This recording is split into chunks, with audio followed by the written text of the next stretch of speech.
Can you imagine going back to the 1970s and hearing the roar of a V8 pickup truck cutting through a dusty road at sunset? Today, we are going to do exactly that. Welcome to a visual and emotional journey through the most beautiful, iconic, and desirable classic pickups of the 1970s. Trucks that combine brute strength, imposing design, and that unmistakable 70s style that simply cannot be repeated. So before we go on, hit the like button right now if you are a true lover of classic American pickups. And subscribe to the channel, because here we don't just talk about cars, we celebrate legends on wheels. Ready? Buckle up, because we are heading straight into the golden decade of torque and character.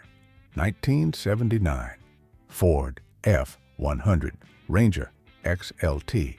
Have you ever seen a pickup truck that seems to carry authority even when standing still? The Ford F-100 XLT did not just mark the end of an era, it closed it with a robust elegance that few vehicles have ever matched. This was the peak of the sixth generation of the F-Series, a point where functionality, design, and comfort found the perfect balance. It was more than a pickup truck, it was a statement. Visually, the 1979 F-100 was unmistakable. Its square, imposing chrome-laden front end transmitted power without needing to exaggerate. The lines were clean yet muscular, with a presence that dominated any street or road it touched. The Ranger XLT version in particular took luxury to the next level. Chrome trim, two-tone paint, distinctive badges, and interior details that made you forget you were inside a truck. Because at the time, comfort was not a priority for most pickups, but the Ranger XLT changed that paradigm. Under the hood, Ford offered a range of powerful and reliable V8 engines, including the famous 351 Windsor, which provided plenty of torque for heavy work, but also a surprising smoothness for everyday driving. This pickup did not just work, it traveled in style. Whether hauling tools or cruising long interstate highways, it did so with poise, elegance, and that restrained growl only a proper V8 can deliver. But what many people do not know is that 1979 was the last year of this generation, which makes this version a kind of swan song. After years of steady evolution, the sixth generation F-100 bowed out at its highest point, just as the F-Series was preparing to transform into a global market icon. And here comes the curious fact. The Ranger XLT was so well received that it set the path for what we now know as premium pickups. It foreshadowed the F-150 Lariat, King Ranch, and other modern luxury versions that are standard today, but at the time were revolutionary. See one today at a classic car event, and it will probably be lovingly restored, shining under the sun with its trim intact and interior immaculate. But what really shines is not the chrome. It is the story it carries. The story of a pickup that defined the end of a decade and still turns heads today. 1978, Dodge D150 Adventurer. If there were a way to encapsulate the rebellion, muscle, and American elegance of the 1970s in a single pickup, it would undoubtedly be the Dodge D150. This truck did not just represent strength, it was an aggressive declaration of individuality. While others chased polished perfection, Dodge chose the path of character, of unfiltered design, with lines that roared freedom and a presence that demanded respect even before the engine was started. At first glance, the D150 Adventurer made it clear it was not just another truck. Its aggressive front end, with a massive grille framed by deeply recessed rectangular headlights, seemed to stare right into your soul. The squared, solid, determined shapes of its body spoke of a vehicle built to last, but with enough style to steal the spotlight in any parking lot.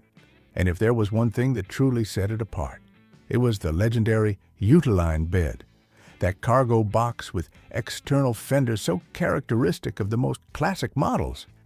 In special versions, the combination of the traditional Utiline design with the premium Adventurer package created an irresistible contrast: muscle and refinement, power and detail. It was a pickup that embraced its heritage without fear, nodding to the past while keeping its eyes firmly on the road ahead. Inside the cabin, the Adventurer surprised with comfort levels unexpected for a work truck. High-quality vinyl upholstery, chrome details on the controls, padded panels, and even options like AM/FM radios with stereo speakers made every drive an experience. It was not just a means of transport, it was your companion for adventures, both in the city and on dirt roads. Mechanically, you could find engines like the reliable Slant 6 or the more powerful V8s, such as the 318 or 360, capable of hauling heavy loads and leaving more than a few sporty cars behind at the stoplight.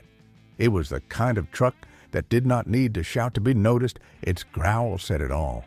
Here's a fascinating detail. 1978 was one of the last years Dodge offered the combination of the Adventurer package with the Hutaline bed. That makes it a prized piece among collectors, especially when preserved in its original condition with factory colors and complete trim. Today, finding one of these gems is like stumbling across a well-kept secret of American muscle on wheels. Because the D150 Adventurer was not just a tool, it was a lifestyle on wheels. 1970 Chevrolet El Camino SS. Have you ever felt that a vehicle was built to break the rules? That was exactly what this car was. It asked no permission. It was half car, half truck, and fully muscle car. 1970 was the year the El Camino stopped being just a stylistic curiosity and became a true beast of the road, a symbol of excess power and American attitude at its peak. Visually, the 1970 model left no room for doubt. Its aggressive front end, with dual recessed headlights, the emblematic split grille, and the bulging hood with functional air intakes, announced that this was no ordinary pickup. The racing stripes, the SS454 badges, and the wide wheels completed an intimidating presence. This was not a vehicle you took to work. It was one you brought to the asphalt to command respect. But the true heart of the El Camino SS was under the hood. The optional LS6454 V8 was a living legend, 450 advertised horsepower, though rumors say it was much more capable of launching this pickup coupe to speeds that humiliated more than a few sports cars of the era. 0 to 60 in just over 5 seconds in 1970, with a cargo bed, a beautiful, unrepeatable madness. What is fascinating is that this version of the El Camino represented a unique convergence in automotive history. The desire to have the utility of a truck, but the indomitable soul of a muscle car. Only in the 1970s could something so radical not only exist, but be celebrated. And it was. Today, collectors consider the 1970 SS 454 the absolute pinnacle of the entire El Camino line. Inside, the level of detail was worthy of a Chevrolet SS. A sporty instrument panel, bucket seats, optional center console with floor shifter, and even an AM/FM stereo radio. It was a perfect blend of aggression and refinement. And now, I want to ask you something special. If you made it this far, I know you love cars that refuse to conform. So tell me in the comments, have you ever driven an El Camino? Or maybe you dream of doing it one day.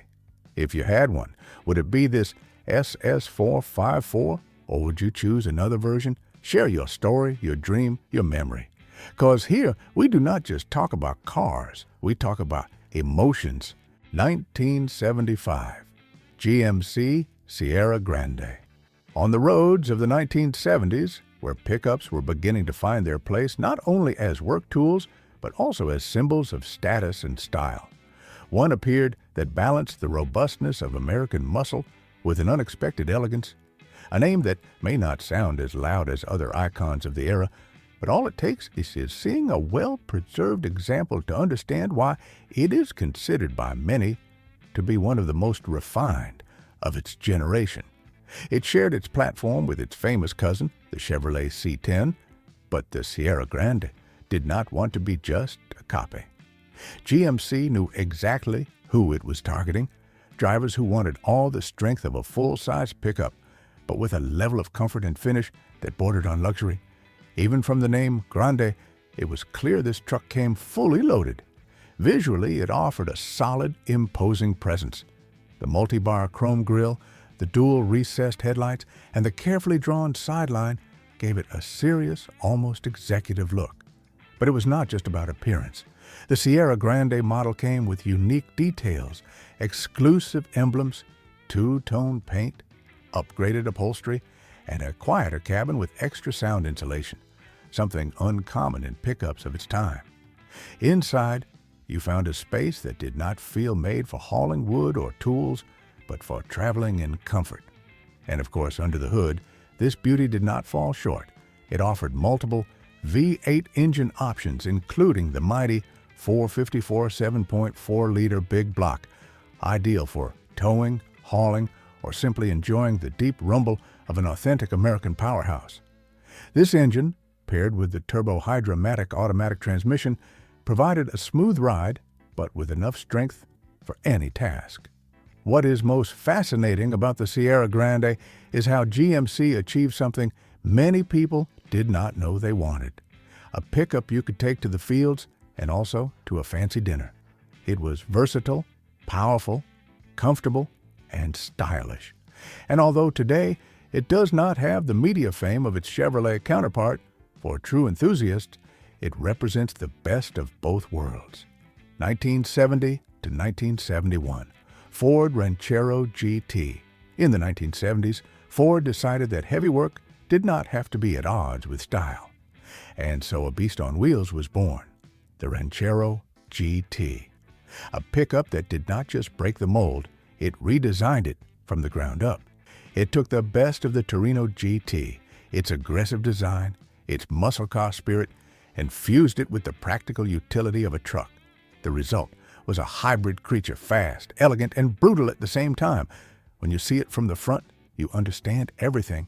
That split grille with dual headlights, sharp lines like a defiant stare, a muscular hood, taut proportions, and a silhouette that looked more like a race car than a work truck. The Ranchero GT was not here to follow trends, it was here to set them. Inside, it reminded you more of a luxury grand touring car than a work tool. Bucket seats, chrome accents, a complete dashboard with sporty gauges, air conditioning, stereo radio, and a level of refinement that made you forget there was a cargo bed behind you ready to haul anything from tools to motorcycles. And under the hood, that is where the Ranchero GT roared. Engine options ranged from the reliable 302 V8 to the feared 429 Cobra Jet with over 370 horsepower. This Ranchero was not just built to look good at a stoplight, it was built to dominate it. It had the soul of a muscle car and the body of a truck, a combination that only the brave could truly understand and appreciate. Yeah, but the Ranchero GT always lived in the shadow of its eternal rival, the Chevrolet El Camino SS. Both were half car, half truck. Both offered raw power with style. Both demanded your attention, and today, more than 50 years later, that rivalry still lives on among classic car enthusiasts. And now, it is your turn. Team Ranchero or Team El Camino? Be honest. Which of these hybrid legends would have a spot in your dream garage? Do you side with Ford with its more sober, muscular style, or do you prefer the wild, flamboyant personality of Chevrolet? Leave it in the comments. Let's fire up this debate like in the old days. 1978, Chevrolet LUV. By the end of the decade, when American pickups were becoming bigger, more powerful, and heavier, something curious began to happen in city parking lots and rural back roads alike. A small but bold truck began to steal glances, whispering a new philosophy of driving. The Chevrolet LUV did not want to compete with the giants. It wanted to redefine what a pickup could be. Light utility vehicle is where the name came from. But what it delivered was far more than light utility. The LUV arrived as the result of a collaboration between Chevrolet and Isuzu, and it was one of the first real attempts by an American brand to join the mini-truck revolution that was so popular in Japan. It was a risky move, and it paid off. Visually, the 1978 LUV had undeniable charm. Compact, with clean lines and almost playful proportions, it looked ready for any adventure, urban or rural. It did not intimidate, it did not impose, it won people over with friendliness. Its simple front with round headlights, thin grille, and defined fenders gave it a unique personality. And if you were one of the lucky ones who got a decorated version with graphic stripes or bright colors, you knew everyone in the neighborhood would be watching. But do not be fooled by its size. Under the hood was a reliable 1.8-liter inline-4 engine delivering just over 75 horsepower. Modest, yes, but with fuel economy that was impressive for the time, capable of surpassing 30 miles per gallon. In the middle of the energy crisis, that made it a gem. It was not a heavy hauler, but it more than fulfilled daily tasks, doing so with efficiency, style, and ease of maintenance. Here is a fun fact. In many Latin American countries, the LUV did not just become popular, it became a legend. Its reliability, low maintenance costs, and efficiency turned it into a cult vehicle that can still be seen today, rolling down dusty roads or proudly parked outside family-owned workshops. 1976, Jeep J10 Honcho. If the 1970s taught us anything, it was that style and attitude were not reserved only for muscle cars. Pickups could also be bold, loud, and different. And among them all, there was one that not only broke the rules, it painted them in bright colors, threw on oversized wheels, and headed straight for the desert. The Jeep J10 Honcho was without a doubt one of the most daring pickups of the decade. Born from the already rugged Gladiator line, the Honcho was not just another version of the J10, it was a statement of intent. Jeep wanted to capture the new young audience, lovers of off-road adventures, dirt roads, and freedom beyond the pavement. To achieve that, it took its pickup and turned it into a stylized four-wheel drive beast with a rebellious look that left no room for the conventional. The first thing that caught your eye were its side decals, vibrant graphics in orange, yellow, or brown that ran across the body like flames. The word Honcho appeared proudly on the sides of the rear bed, as if shouting from a distance that this was no ordinary truck. The high stance, metal bumpers, off-road tires, and earth-tone paint completed the look of a desert warrior. Under the hood, the Honcho did not disappoint. It could be equipped with a powerful AMC V8, either the 360 or even the 401 cubic inch engine capable of delivering brute force perfect for climbing mountains or hauling loads with ease. It was not the fastest on the highway, but it was one of the most respected when the pavement ended. Its 4x4 system combined with raised suspension made it a true tank on wheels. Here's a curious fact. The Honcho was one of the first real attempts by an American brand to fuse the off-road world with the youthful, adventurous culture of the 1970s. It was a pioneer in something we now take for granted, pickups with personality, built not just to work, but also to play. Only a limited number of units were produced, which makes it highly sought after today among collectors and classic 4x4 enthusiasts. And there you have it, legends on wheels that defined the 1970s with style, power, and personality. They were not just trucks, they were statements of character, machines that mixed muscle with soul, utility with design, history with attitude. But now it is your turn. I want to read your opinion in the comments. Tell me which of these pickups stole your heart. Which one would you put in your garage today without a second thought? And if your favorite did not appear on this list, let me know as well. And if you have not seen it yet, you cannot miss the previous episode, where we explored the most beautiful pickups of the 1960s, a decade that was the starting point for many of the beasts you saw today. Click on the screen and travel with us one decade earlier, where chrome shined brighter and design lines were pure American elegance. Thanks for joining us. See you on the next trip into the past.